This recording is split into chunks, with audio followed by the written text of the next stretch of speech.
இங்க ஒரு marriage proposal நடந்துட்டு இருக்கு. பொண்ணு வீட்டுக்கு பையன் வீட்ல இருந்து வந்திருக்காங்க. பொண்ணும் பையனும் பேச போயிருக்காங்க. அப்போ புரோக்கர் வந்து நீங்க சொன்ன கண்டிஷன் எல்லாமே ஓகே தான். பொண்ணும் பையனும் வரட்டும். அவங்களோட சம்மதம் சொன்னதுமே அடுத்த கட்டத்தை நம்ம பேசலாம் அப்படின்னு சொல்லிட்டு இருக்கும்போது பொண்ணும் பையனும் வந்துடுறாங்க. எல்லாருமே என்ன உங்களோட பிரைவசி டைம் போதுமா? இன்னும் கொஞ்சம் டைம் வேணுமா பேசுறதுக்கு உங்களை பத்தி தெரிஞ்சுக்க அப்படின்னு கேட்கறாங்க. அவங்க 2 பேரும் மௌனத்திலேயே சம்மதம்னு சொல்றாங்க. புரோக்கர் சொல்றாரு, கல்யாணத்துக்கு முன்னாடி சில டெஸ்ட் எல்லாம் எடுத்துடலாம் அப்படின்னு சொன்னதுமே பொண்ணு வீட்டு சைடு இருக்கவங்க என்னது டெஸ்டா அப்படின்னு கேட்கறாங்க. ஆமா, ஜென்ரேஷன் மாற மாற நம்மளும் கொஞ்சம் நாலேஜை வளர்த்துக்கணும் அப்படின்னு சொன்னதுமே அது என்ன டெஸ்ட் அப்படின்னு கேக்குறாங்க.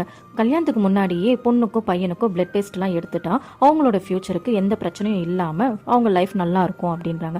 உடனே ஓகேன்னு அந்த பொண்ணும் பையனும் போய் பிளட் டெஸ்ட் கொடுக்குறாங்க. பிளட் டெஸ்ட் எடுத்த ஹாஸ்பிட்டல்ல உங்களோட ரிப்போர்ட்டை நாங்க உங்க மெயிலுக்கு சென்ட் பண்ணிடுறோம் சொன்னதுமே இல்ல நாங்களே நேர்ல வந்து ரிசீவ் பண்ணிக்கிறோம்னு சொல்லிட்டு போயிடுறாங்க.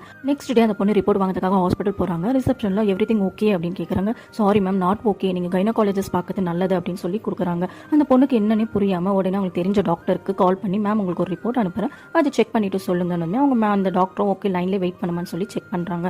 சாரி டு சேமா, உன்னால இயற்கையா குழந்தை பெற்றுக்க முடியாதுன்னு சொல்லிடுறாங்க. அந்த பொண்ணுக்கு என்ன செய்யறதுன்னு தெரியாம ஒரு செகண்ட் அங்கேயே உட்காந்து அழுவ ஆரம்பிச்சிடறாங்க. அந்த ரிசப்ஷன்ல இருந்த பொண்ணு வந்துட்டு எதுக்கும் கவலைப்படாதீங்க, எல்லாத்துக்கும் நிறைய வழிகள் இருக்கு, லைஃப்ன்றது வந்து இதோட முடிய போறது இல்லை, இது உங்களோட ரிலேஷன்ஷிப்பை ஃபியூச்சர் வரைக்கும் கொண்டு போகணும்னா நீங்க நல்லபடியாக யோசிச்சு ஒரு நல்ல முடிவு எடுங்க அப்படின்னு சொல்லிட்டு அவங்க சொல்லிட்டு போயிடுறாங்க. அந்த பையனும் அந்த பொண்ணை பிக்கப் பண்ண வந்துடுறாங்க. ரிப்போர்ட்டை கொடுத்துட்டு எனக்கு தெரிஞ்சு இது ஒர்க் அவுட் ஆகாது, நான் உங்க வீட்டில் 2 பேர் வீட்லையும் நானே பேசிடுறேன் அப்படின்ட்டு அந்த பொண்ணு சொல்றாங்க.